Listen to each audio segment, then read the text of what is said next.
You're listening to the Cyberwire Network, powered by N2K.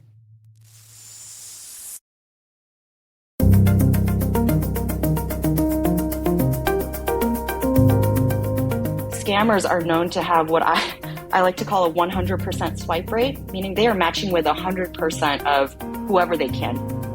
Hello, everyone, and welcome to the Cyberwire's Hacking Humans podcast, where each week we look behind the social engineering scams, the phishing schemes, and criminal exploits that are making headlines and taking a heavy toll on organizations around the world. I'm Dave Bittner from the Cyberwire, and joining me is Joe Kerrigan from the Johns Hopkins University Information Security Institute. Hello, Joe. Hi, Dave. We got some good stories to share this week, and later in the show, my conversation with Jane Lee.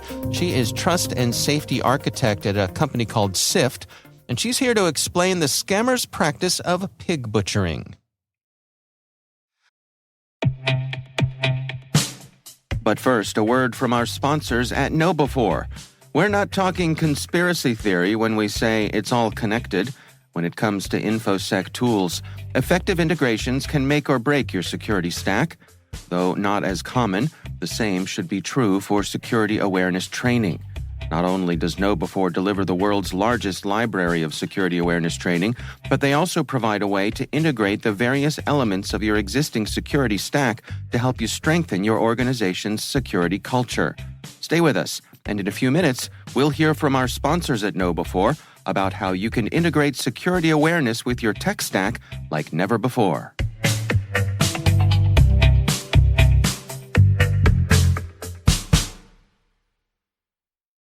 All right, Joe, before we dig into our stories this week, we've got some follow-up here. Yes, we do. I'm going to kick things off with a kind letter I got from a listener named Jason, who is, I'm going to go out on a limb here and say, is from the UK. The UK. And if you remember last week's episode, we did a little bit of teasing about mum and mom and American English and British English and all that sort of stuff. And keeping with the well-deserved ugly American stereotype. That's right, which is our obligation to maintain around the world. It's our gift to the world, right? That's right, our being boorish and loud whenever we travel. That is what we bring to the world. That's right. All right. And you should be happy about that. That's right. That's right. They should, I don't know why they don't appreciate it more than they do. I don't mean either, David. Ingrates, I guess. Yeah. So anyway, Jason writes, and he says, I've been listening to the show for many years, and I'm a big fan. Thank you for bringing good information to everyone so they may better protect themselves from malicious actors. Well, thank you very much, Jason. I don't in any way feel as though you're buttering me up. He then goes on to write, I'm sure you'll get a few responses on the topic of mum versus mom. If we take a look at the spread of the British Commonwealth, you'll find that there are more speakers in the world of British English than those who speak American English. British English speakers are in India, 1.4 billion, South Africa, 58 million, Australia, 20 million, and New Zealand, 5 million, whereas American English seems to be confined to North America, the U.S. with 331 million, and Canada with 38 million. We could also dig into which countries learn which dialect of English, but I think that wouldn't matter too much, and we'd just be splitting hairs at this point. Yeah, who wants to split hairs, Jason? Right. So he says, anyway, keep up the good work, and thanks for quality podcasts. And he goes on to write, P.S., as someone from the U.S. actually invented aluminum, I'll agree that the American pronunciation is probably the most correct. However, if we take numbers into account again, more people in the world use aluminium, and those numbers are overwhelmingly larger than numbers in the U.S. When in the U.S., use the proper pronunciation, and anywhere else, use whatever makes you happy. Jason, I love this email. It's great. Thank you for sending this. My favorite part is how Jason just begrudgingly admits that we might have him on aluminum. Yeah. But again, points out that many more people say aluminium. That's right. Well, Jason, thank you for the kind note. I do appreciate it. As Joe stated, I think last week, I know I certainly was kind of intentionally playing off of the ignorant American stereotype. Right. So we like to do that here. Yeah, we do. So thanks for writing in. We do appreciate it. It's a good letter. Thank you, Jason. We would love to hear from you. If you have something you'd like us to consider for the show, you can email us. It's hackinghumans@thecyberwire.com. Joe, we got another little bit of a quick follow-up here. What do you want to share with us this week? This is a personal story for me, Dave. My wife and I have cell phones, and we have been with the same carrier for a number of years, and we've been going through the process of buying new phones and just pulling the SIM card out of the old phone, putting it into the new phone. And we've been doing that for about 6 years. Well, our SIM cards have become outdated. And we were starting to have problems making calls and receiving calls. Like every time she'd call me, my phone would not ring. My wife is the only person that calls me, really. She fell for that story, did she? Hey, my phone didn't ring. Yeah, I don't know what you're talking about, honey. So I actually called I got concerned enough, I called the provider and said, hey, my phone's not ringing when somebody calls me. And he goes, well, I'm looking at your stuff there. You've got an old SIM card. We're going to send you out 2 new SIM cards. Okay. So I had to do a SIM swap on my phone. Dave, it was remarkably easy to do. Okay. It was, I would say it's a fairly secure process. I have a PIN with my mobile provider. Right. So when I call them and I say, I want to do a SIM swap, they go, first enter your PIN. So I enter the PIN, and then they say, we're going to send you a text message. Enter the code from that text message. The process to do this was completely automated. I never talked to a single human being during the process. And while waiting for the text message, or while trying to enter the text message, moving around my phone, the automated system said, if you need more time, say, wait a minute, right? So if I didn't have a PIN on my phone and somebody else wanted to SIM swap me, and they were trying to get that code from me, they would just have to say, wait a minute, while they tried to do some social engineering trick to get the code from me to SIM swap me. I see. So I cannot impress enough upon everybody how important it is to put a PIN on your mobile carrier tech support, on your mobile carrier account. Yeah. Right, that's the word I'm looking for, account. So that whenever they do tech support, you have to have that PIN first. Right. That's very important. Yeah, that's interesting. I'm upgrading soon to a new phone that'll have an eSIM. An eSIM? So no hardware SIM anymore. The new iPhones it's all electronic. So it's a brave new world, Joe. I don't know what I'm in for, but yeah, we'll find out. Got no choice. Yeah. Yeah. I'm using my my Google Pixel 6. Just the standard Pixel 6. Yeah. Overall, I'm not impressed with the phone. I don't think this is a flagship phone, Dave. It's just not. Okay. I didn't get the Pro, though. Maybe I should have spent the extra couple $100 and gotten the Pro. Who knows? Well, maybe then I'd be happy, but next probably time. not. All right. Well, let's move on to our stories this week. I'm going to kick things off for us. I actually have 2 stories this week because they're short. Okay. Starting off with a series of tweets from Larry Cashdollar. I don't know that Larry's been a guest on this show, but he's a regular over on the Cyberwire, and he's been my guest a number of times on our Research Saturday show. Okay. Well-respected cybersecurity guy, does a lot of research. Always pleasure to have him on. He shared a series of text messages. He was selling a desk on Facebook using Facebook Marketplace, and someone sent him a message asking him if the desk was still available. And he said, hello, the desk is still available. And then they said, okay, I send a voice code. If the post is real, show me code. Then I'll call. The code is 6 digits. Check your phone message and show. Please give me code. So Larry, being a security person, said, sorry, no, you're a con artist. Yeah. Said, you're using my cell phone number to authenticate to something and verify. It's not worth the $50 to risk it. And then the scammer said, it's just verify. And Larry said, nope. And they said, not anything. And Larry said, bye. Right. So I just think this is worth sharing because it's a good example, an exact example of what they'll do here. This scammer was trying to pass off the 6-digit code as being some sort of verification of the authenticity of Larry himself. Of course, there's nothing to do with that. Yes. I like to think, when I think about these kind of things, I think about what's the data behind this activity. Does this scammer have Larry's information? Does he know one of his email accounts or something? Where's he trying to, who's going to be sending him the code? Right. It would have been interesting for Larry to say, okay, send me the code, to see what the guy was going to do. Not give him the code. By God, don't give him the code. And I wouldn't recommend anybody who isn't a cybersecurity expert like Larry to try this. Just do what Larry did here. What Larry did is the safest course of action. It's funny you mentioned this, but I did see someone also on Twitter earlier this week who said that when this happens to them, they send the scammer just a random string of 6 digits and string them along. Yeah. And then when they say, that didn't work, they say, oh, I'm so sorry. I must have reversed a couple of numbers. And they send them the same string of digits with 2 numbers reversed. Right. And, of course, that doesn't work either. And, and they just, as long as they can. Keep wasting their time. Yeah, keep wasting their time. Yeah, that's fine. If you're okay with doing that, that's okay. You got to understand, though, these guys are criminals and they do have your contact information. Right. So be careful. They're probably more experienced at this exchange than you are. Yes, absolutely. Yeah. All right. Well, my other story this week comes from the folks over at Cyberscoop. This is an article written by A.J. Vicens, or Vicens. I'm not sure how they pronounce their name there. But this is about a phishing scheme that's targeting Mideast researchers using what they call a herd mentality approach to dupe victims. And basically what's going on here is that they will loop their victim into a conversation onto an email chain, and the email chain looks as though it's been going on for a while now. I see. So there will be several messages back and forth between authorities, experts, people that the victim may be familiar with, pretending to be those sorts of people.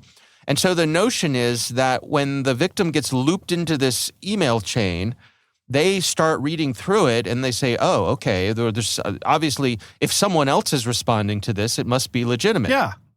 And that's where this notion of it being a herd mentality comes in. Yeah, it's the bandwagon approach. Yes, exactly. But of course, there's nothing to it. And ultimately, what they're trying to lead people to is some sort of credential harvesting situation. So this particular case, they seem to be targeting people in the Middle East and in government, I believe particularly in Albania. But, these things don't stay in one part of the world for long. So this technique will come out and you'll be seeing these.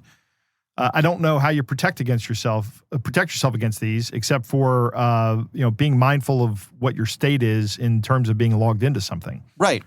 And I just say that, consider it a red flag. If you suddenly get looped into a pre-existing conversation like this, make sure you do your due diligence. Check the email addresses. Check, don't reply in the thread. Reach out to people individually who may be involved and just, Yeah, this is going to be a highly effective technique. Yeah. Especially, I can see if like halfway down the email chain, you put a link to a document that that is a credential harvesting site.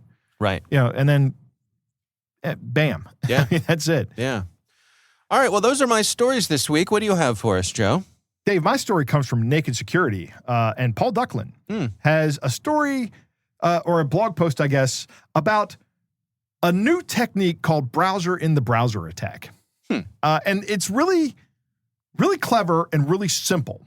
Okay. But basically what it is you can take images that look like the windows that are on your computer and load them into a browser and make it look like there is another window inside the browser window. So Paul has some really good examples in here.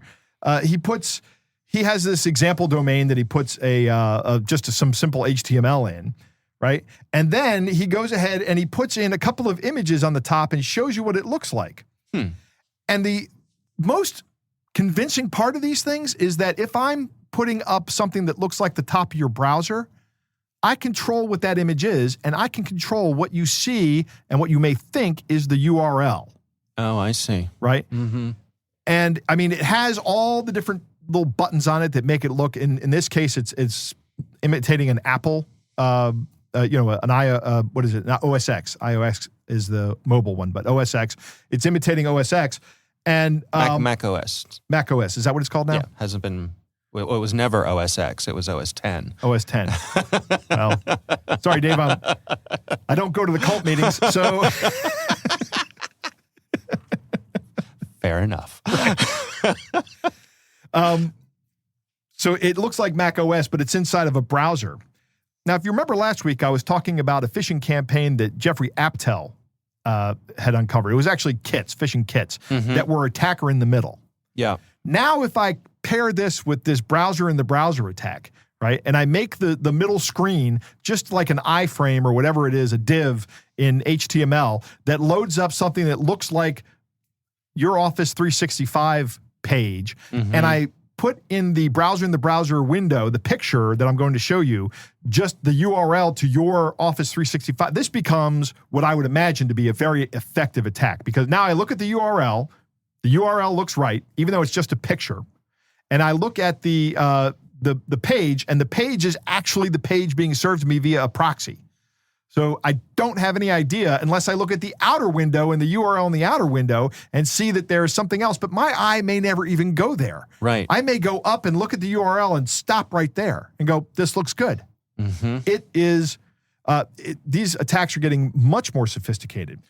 There is a comment from someone named Alexander on the who makes a very good observation. He says, I can imagine this becoming very sophisticated, having it detect your browser and operating system and adapting the pictures to that. Oh. Yeah.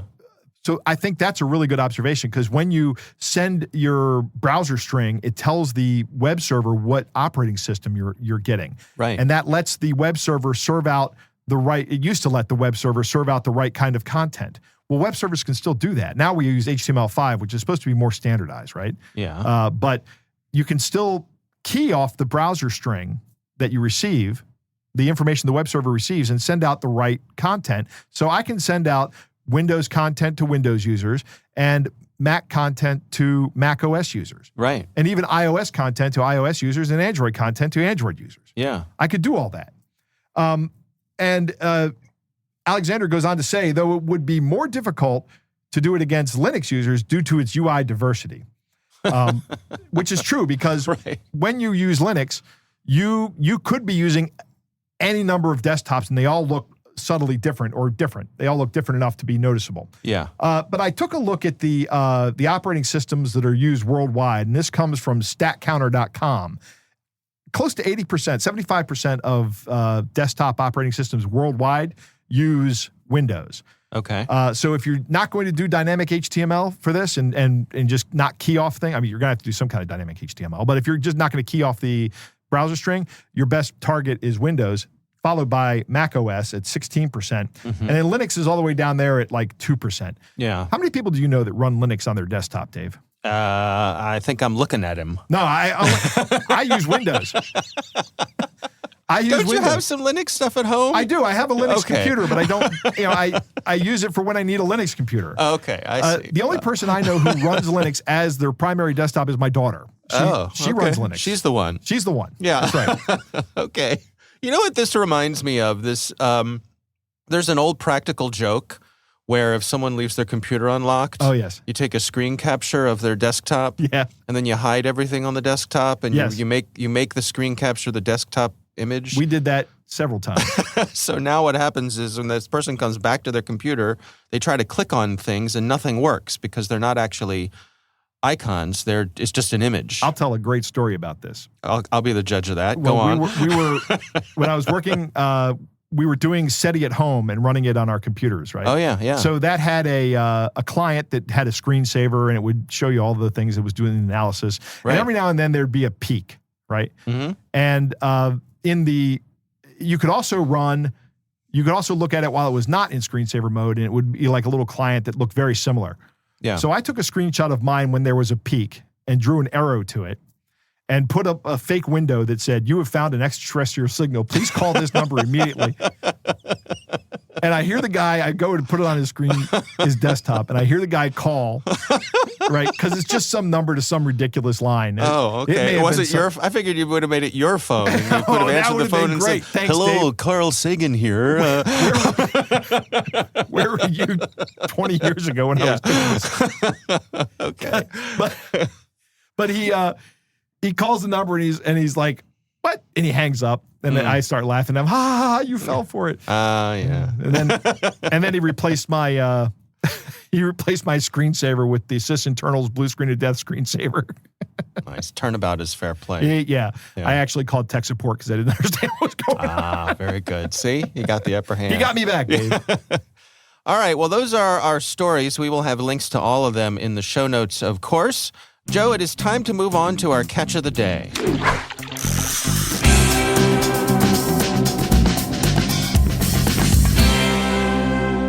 Our catch of the day comes from Peter, who writes another fun one. Dave, this one has it all. Okay. Well, shall I read it then? Yes, you should. Yes. Okay. So this comes from the International Remittance Department, First Bank Nigeria, PLC. Mm-hmm. We're not even two sentences in, and the red flags are going off. Yep. 35 Asaba House, Lagos, Nigeria, and then the email address is a Gmail account. So there you go. That makes sense. firstbanknigeria@gmail.com. Sure. Yeah, that makes total sense. That's what they have. They use Gmail over at that national bank in Nigeria. Oh. It is a real bank, by the way. Okay. So it goes like this. Dear beneficiary, this letter is written to you in order to change your life from today. I am Reverend Ashi, the Director International, the Remittance Department of this bank. My boss, Mr. Jacobs, the Managing Director and CEO of this bank, is now on compulsory leave, and all power has been vested on me to make all international payments. Also, due to reported cases of corrupt practices in other Nigerian banks, including the Central Bank of Nigeria, the federal government has revoked or canceled all power vested on these banks and has appointed our bank, First Bank of Nigeria, to make all foreign payments. Be informed that the federal government have approved the release of part payment of 7.5 million. 7.5. This is so bad. The release of part payment of $7,500,000 out of your total funds, which has been in this bank for many years unclaimed because my boss, Mr. Jacobs' collaboration with the government of Central Bank of Nigeria, have refused to tell you the truth on how to claim your fund. This is because he has been using the interest accumulated from your fund every year to enrich himself without your knowledge. Fiend. I want to help you pull out this fund to your bank account using the easiest and the quickest method, which has not been made known to you before. By this method, you will open a domiciliary account with this bank, First Bank Nigeria. Your fund would be lodged into this domiciliary account, and your fund will be paid directly to any bank of your choice. After the transfer, you will confirm the funds in your bank account within 5 hours the same day. No cost of transfer and no stoppage from any government department, as the transfer will be done with the bank alone, and it's very safe. The method which was introduced to you before is the telegraphic transfer, for which confirmation was 48 hours. Because of the time factor, petitions could come from various organizations stopping your payment and asking you to pay a huge fee, which would be difficult for you to pay, so they can benefit from the huge interest your fund generates while still in the bank. This method is not safe for you because it's not done within the bank alone, as information of the payment would be sent to the General Control Unit of the Federal Ministry of Finance and the Office of the Accountant General of the Federation.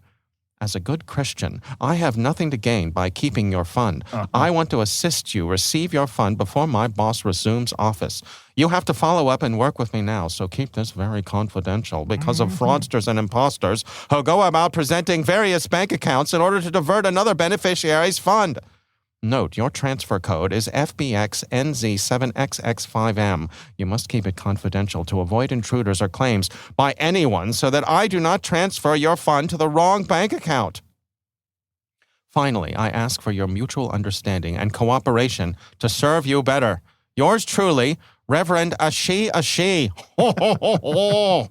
So in this thing, it didn't bore them with the details, but it asked for all this kind of personal information here. Yeah. And you're supposed to fill that out. But this thing has the appeal to religion. Yep. It's a reverend. He's a good Christian. He's going to help you. He's not a reverend. And if he is a good Christian, he's not a good Christian. He's trying to steal money. The boss is out of town and we've all lost our minds. Right. He has the boss is out of town. We all lost our minds, right. Which is great. Right. It's the social engineering 1-2 punch. You have a problem, I have a solution. Yeah. This is a fantastic catch of the day. Yeah. It just has everything in here. Yeah. Well, our thanks to Peter for sending that in.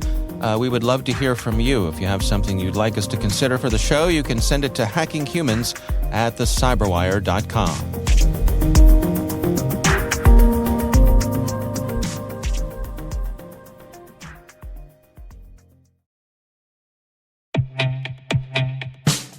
Back to the concept of integrations. KnowBe4's Security Coach uses standard APIs to quickly and easily integrate with your existing security products from vendors like Microsoft, CrowdStrike, Cisco, and dozens of others. Security Coach analyzes alerts your security stack generates to identify events related to any risky security behavior from your users. With this information, you can set up real-time coaching campaigns to target risky users based on those events from your network, endpoint, identity, or web security vendors. These campaigns enable you to coach your users at the moment the risky behavior occurs, with contextual security tips delivered via Microsoft Teams, Slack, or email. With 35 integrations and counting, Security Coach delivers the insight you need to improve your organization's security culture. Learn more about Security Coach at knowbe4.com/securitycoach. That's knowbe4.com/securitycoach.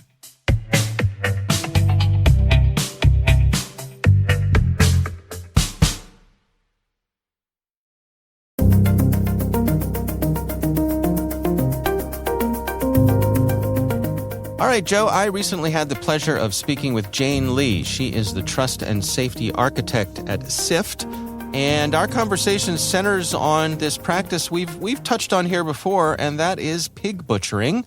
Here's my conversation with Jane Lee. Romance scams are not anything new. So I think pig butchering scams are I don't want to say elevated because I think that gives them too much credit, but it's basically romance scam on steroids. And so it combines like old traditional elements of romance scams with the new allure of crypto. Something for everyone, right? Yeah. Well, before we dig into the specifics of pig butchering, just real quick, can you give us a little 101 on romance scams? Yeah, sure. So romance scams are basically these scams where the scammer is matching with their victim, or they're first connecting with their targets via any sort of social media or social platform. And right now we are seeing, with the rise of online dating app usage, they are focusing on dating apps, but really, they could exist on Facebook. I saw them during my time when I was at Facebook. They can message you on Instagram, TikTok. So any platform that has a messaging capability, they are there. And so when we get to pig butchering, which is, as you say, is kind of an amplified version of this, can you walk us through exactly what happens?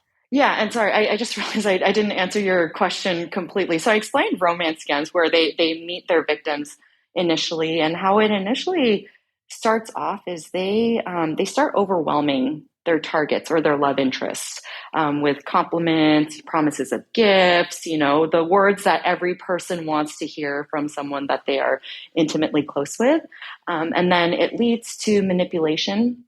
They start talking about financial freedom, or hey, with the traditional romance scammers, they'll make up some sort of sob story about either them being stuck in a country, or they have a child that needs medical expenses covered. And so that is where I think the line with traditional romance scams is drawn.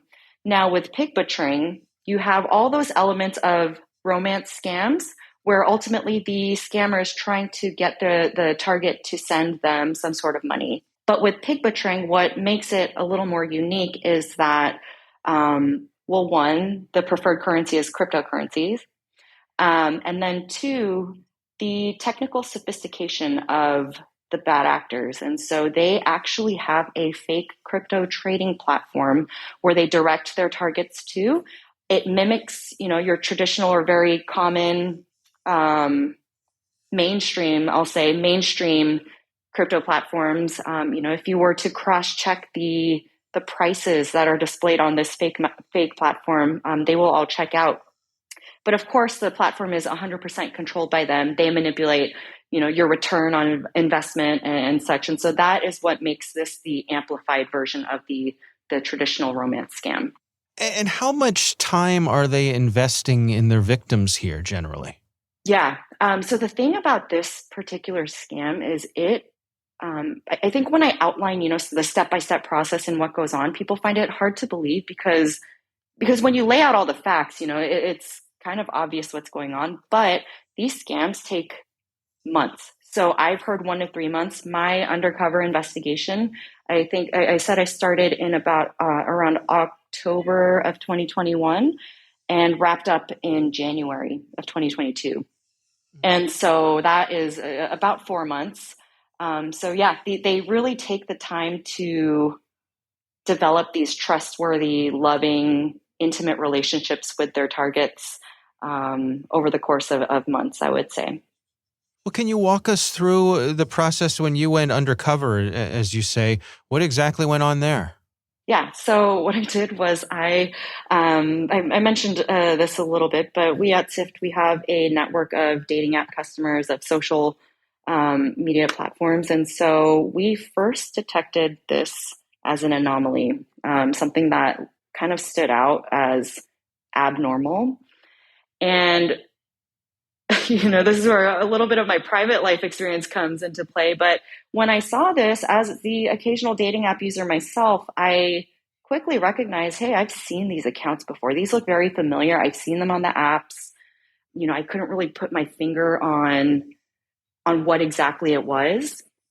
And then when I looked into it, I realized it was actually a very prevalent problem. And so what I did was I downloaded every single dating app or major dating app on the app stores. And then I'm just genuinely a curious person. What I wanted to know was what they were doing, how they were getting this money. So I matched with a scammer who became my scammer boyfriend and, kind of baited him into giving me the step-by-step process that they were leading their victims to. Is there anything in particular that you did to attract their attention? Are there particular attributes that they're looking for? Yeah, I think they are trying to catch their widest net. And so I really didn't have to do much. My existence on the dating apps was enough to come across them. And these scammers are known to have what I like to call a 100% swipe rate, meaning they are matching with 100% of whoever they can. They're just trying to match with whoever will kind of entertain them or give them even a chance. And so, there wasn't really anything specific that I did. I kind of knew the type of profile that I was looking for because they all have this similar type of either picture or job title or, their profiles feel the same. And whenever there's so much of the same thing, especially in like the online fraud world, I think it warrants a second look. So yeah, there was nothing in particular I did. I just had to match with one of them. Mm-hmm. And so once you engage with this person, what are some of the outstanding things that happen along the way? Yeah, I think obviously I knew what I was getting myself into, but something that I did not expect. I talked about love bombing and that really intense moving fastness, like the relationship just really picking up and, them just overwhelming me with compliments. I did not expect, this is a funny way to put it, but like my heart to flutter, and so the individual on the other end, was promising me, hey, a trip to Osaka to see the cherry blossoms. Another individual was, promised to send me a $25,000 bottle of wine. Another told me how beautiful I was. And, it's just things that people want to hear. Everyone wants to be told that they're wanted and beautiful. It's a very natural human desire. And so even me knowing what I was getting myself into and who I was interacting with, at least loosely what I was getting myself into, I felt something, it sounds silly, but, yeah. you kind of blush a little bit. And I did not expect that. Yeah, that's what I would say. It was the most unexpected thing. Yeah, I think that's a really fascinating point and an important point because, we often talk about here about how this can happen to anyone, that there's no shame in finding yourself having fallen victim to this. And I think what you're saying kind of speaks to that no one is immune to being human. Yeah. And, I think it's so important. As we get this story out and we share about it, I think a lot more victims are. I think typically victims are people that have been targeted by these scammers. They are ashamed. There's that shame factor to it, but I think there's an empowerment in getting the story out as well. And then you relate to other people that have fallen victim, and give them the empowerment to come forward with it.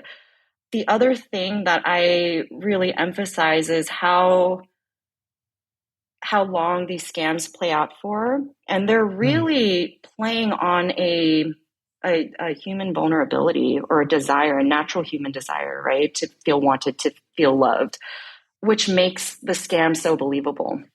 And then lastly, at SIFT, we release a quarterly index report. And as part of the most recent report that came out, we actually conducted a consumer survey and conducted that research. And we found that I think it's something like over 40 or 50% of millennials and Gen Z have encountered this type of scam. And so I think the misconception is that maybe, older people that are not as tech savvy are more vulnerable to this type of scam, but it really impacts everybody.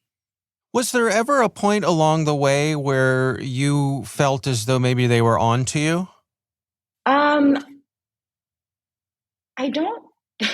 hope not. I don't think so. Hard to say. Yeah, I hope not. But I did, take extra precautions, in using a VoIP number and, something that would be harder for them to trace. Right. I also, because I knew I was trying to get information out of the process, I was careful not to give in too soon, if that makes sense. And so my scammer, I call him my scammer boyfriend, but I did not buy in when he first mentioned crypto investments to me. Eventually the conversation always comes to how financially successful they are, how they have financial freedom, things of that sort. And when they first mentioned it, I kind of just brushed it off and said, oh, that's cool. Didn't really give it much attention. And then eventually, as the conversation continued and, weeks had gone by, I finally said, okay, I'm interested. Why don't you tell me more?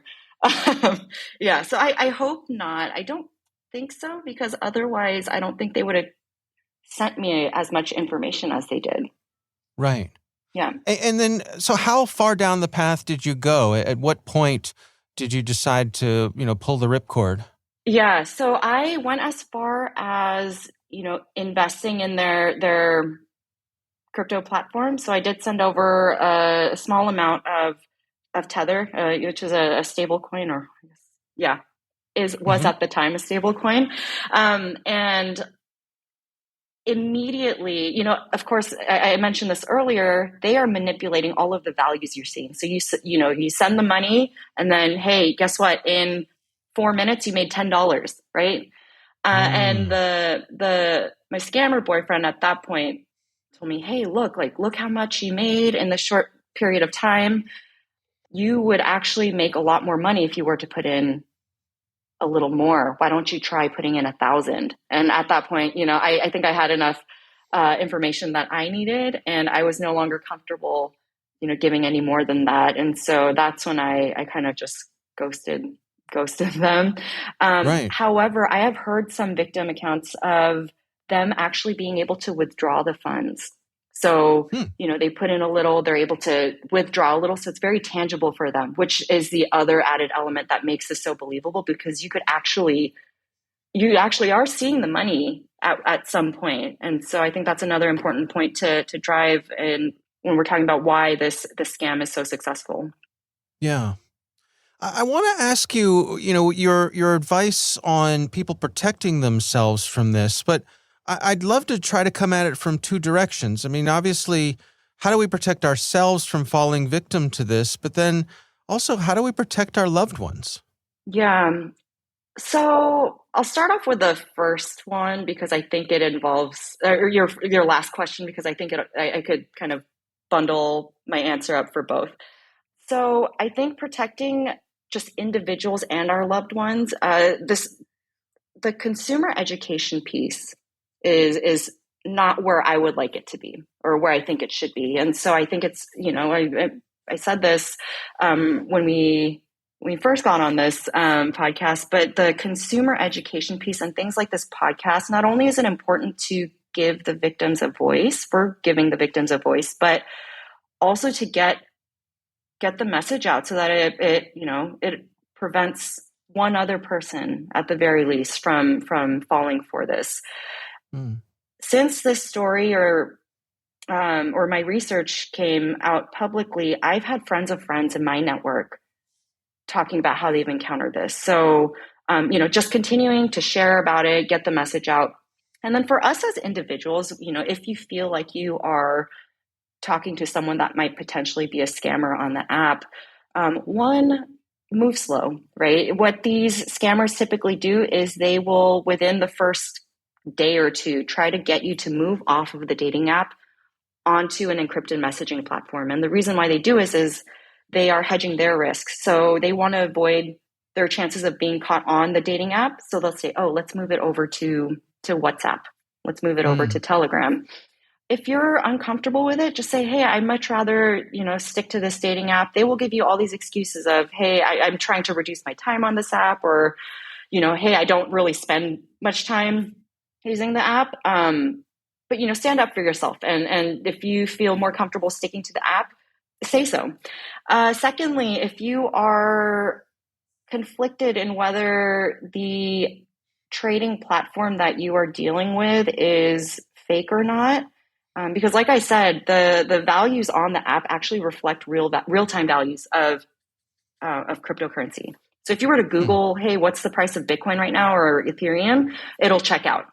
I would say most trustworthy apps or crypto platforms are, one, they're indexed on search engines like Google, and they have a presence on the App Store. So the Apple Store or the Google Play Store. And so check to see if there's they have a presence there. And then, if this person then starts asking you for more and more investments or to do more and more investments, I'd always just say proceed with caution. But I think the first two tips of, taking things slow and checking out or really doing the research on where you're putting your money into, I think those are my main two pieces of advice, I would say.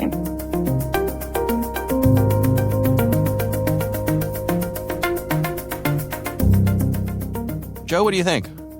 Dave, I am enthralled I was enthralled listening to this. First off, Jane went undercover to investigate this practice. Yeah. This pig butchering practice. Gross name, by the way.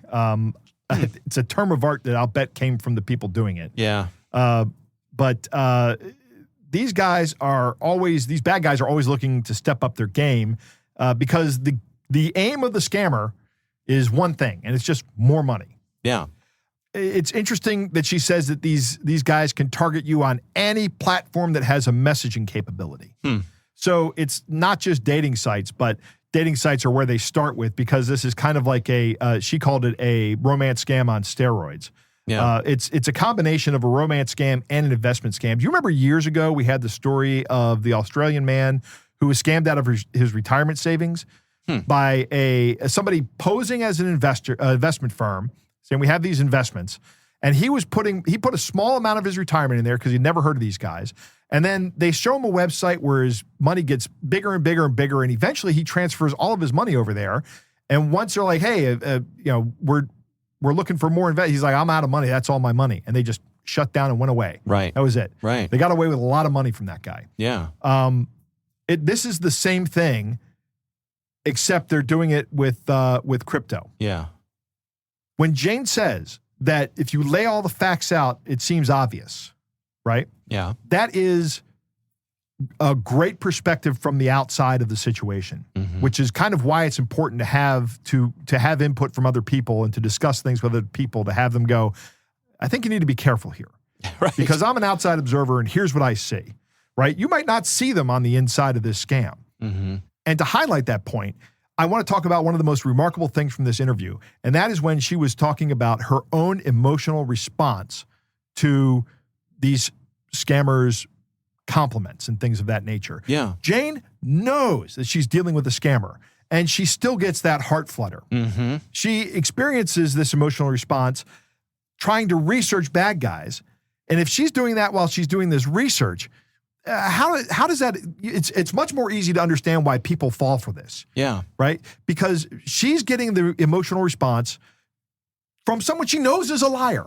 She knows what this guy is. Right. And if you don't know that, I think it's a lot easier to fall for this. It really points to how much, or so much of this is hardwired into us. Yeah. It is. Yeah.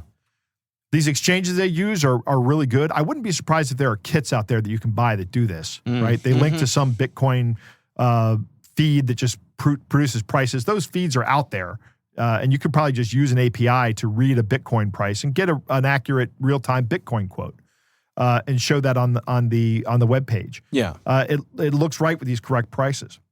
I love the story she tells about baiting her scammer boyfriend. She said just being on the app was enough. That just being there, and what did she say? 40% of millennials and Generation Z have gotten these kind of attacks. Wow. So these guys are going after everybody. Yeah. It's interesting that they try to match your profile for 100%. So they look at your profile and then they build their profile to match it. And then they reach out to you. So they are literally too good to be true. Right, exactly. They're literally too good to be true. You probably won't match 100% with anybody. I mean, there are things that my wife and I will never agree on, right? We've been married 27 years, 28 years, a long time. Right. 27 years. I like that she actually sent the guy a small amount of money in Tether. I don't remember if Tether is the one that had that crisis and it became worthless, but she did the research before that happened. And then the guy says, hey, let's try 1,000. Look how much money you're making. Right. Right. And they even let people withdraw small amounts sometimes. I think that's really clever. Mm-hmm. When Jane is talking, she says, look for the telltale signs that are like a quick move to another platform. Dating apps don't want these guys on their platform, and the bad guys don't want to get caught and have their account shut down, right? Right. Look for fast-moving romance and research the exchange. My advice is learn to recognize the pattern. There's a pattern here in this kind of attack, and it's you start with somebody who matches 100%. They're fast-moving off the dating platform. All right. They tons of compliments, and they want to move the relationship faster. They talk about their financial success with crypto. They make promises of fantastic gifts that never really materialize. I mean, but you would feel like a bad person. You go, hey, where is that $25,000 bottle of wine you promised me? I never got that. Right. I mean, what kind of person says that? Nobody says that. Yeah. They're going to share their success with you. And try this exchange. It's a new exchange. We just started it. Mm-hmm. Right? All these things match up to a pattern that is what this scam is. And I think that pattern recognition, that's something humans are really good at. So when you start seeing these things, or if somebody starts pointing this out to you, you need to be receptive of it. Mm-hmm. Now, remember, these guys are going to try to isolate you, right? Because it's also part romance scam. They're going to say, your friend is jealous of our happiness. Right. They're going to say all kinds of terrible things like that to try to keep you away from your friends so that they can keep you away from your money. I think this was a fascinating interview. I'm really glad that we had Jane on the show. Yeah. It's awesome. Absolutely. Well, again, our thanks to Jane Lee for taking the time. We do appreciate her joining us. We want to thank all of you for listening, and of course, we want to thank our sponsors at KnowBe4. They are experts at enabling a fully integrated approach to security awareness training.